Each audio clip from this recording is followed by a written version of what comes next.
Selamat malam Bapak Ibu dan saudara-saudaraku, para sobat dan handai tolan sekalian. Kita bertemu kembali dalam channel kita Lifelong Education, pendidikan sepanjang hayat. Pada malam hari ini Bapak Ibu saudara-saudara, kita akan melanjutkan bahasan kita berkenaan dengan Padang Gerasa. Dan kali ini adalah Padang Gerasa bagian kedua.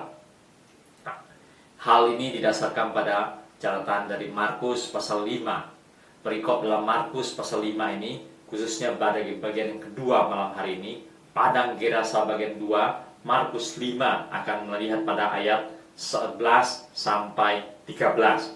Untuk itu sebaiknya saya membacakan dulu ayat-ayat demikian. Adalah di sana, di lereng bukit, sejumlah besar babi sedang mencari makan. Lalu roh-roh itu meminta kepadanya, katanya, "Suruhlah kami pindah ke dalam babi-babi itu, biarlah kami memasukinya."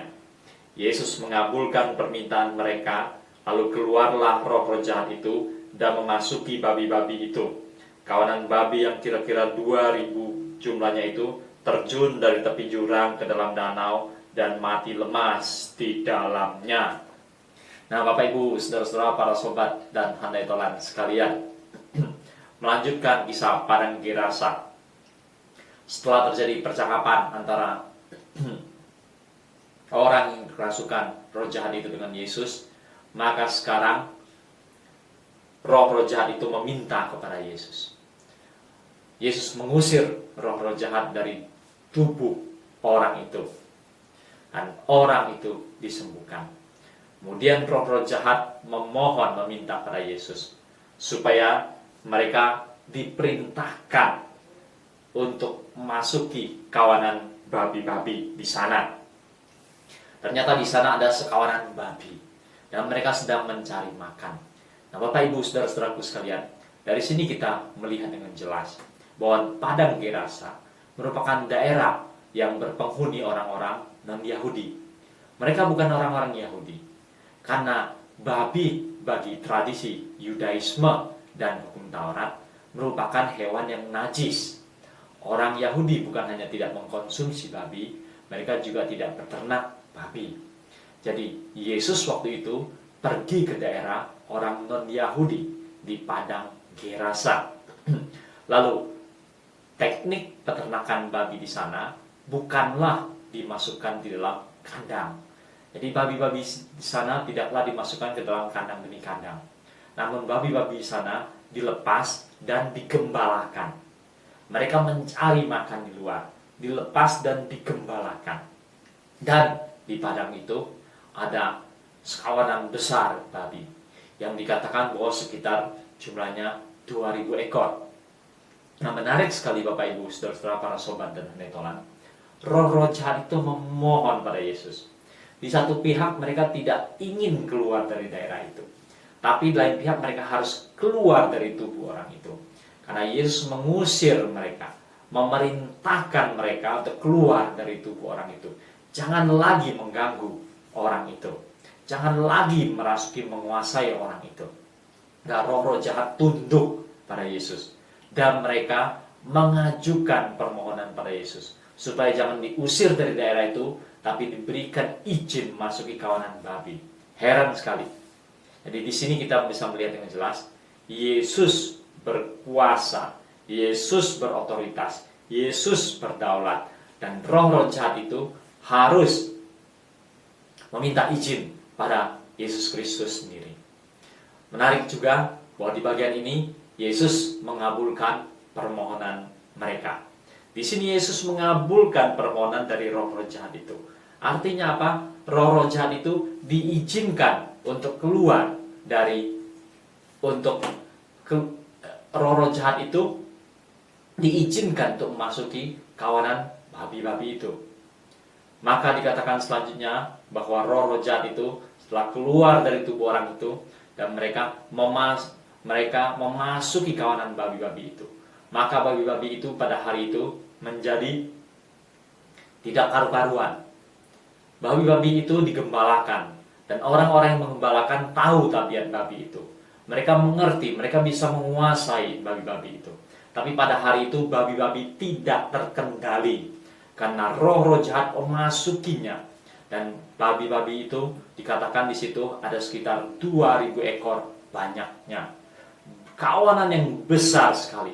Dan celakanya setelah roh-roh jahat itu memasuki kawanan babi-babi itu, dikatakan bahwa babi-babi itu terjun ke dalam danau.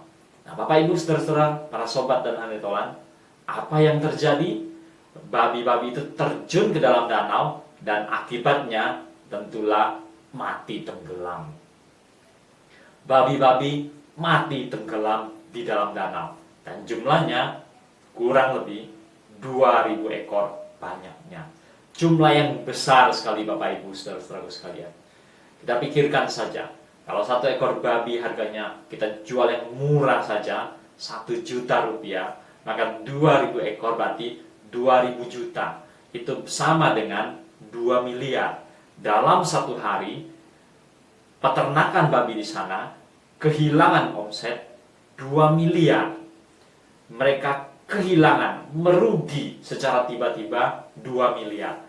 Akibat dari satu orang yang kerasukan roh jahat disembuhkan oleh Yesus, dan hari itu babi-babi mati tenggelam di dalam danau 2000 ekor, sekitar 2 miliar. Satu kerugian yang besar sekali, angka yang cukup mengerikan. Tapi dari sini kita bisa melihat roh-roh jahat tidak pernah punya maksud baik terhadap manusia. Orang dikuasai begitu banyak roh jahat dan menamai dirinya legion.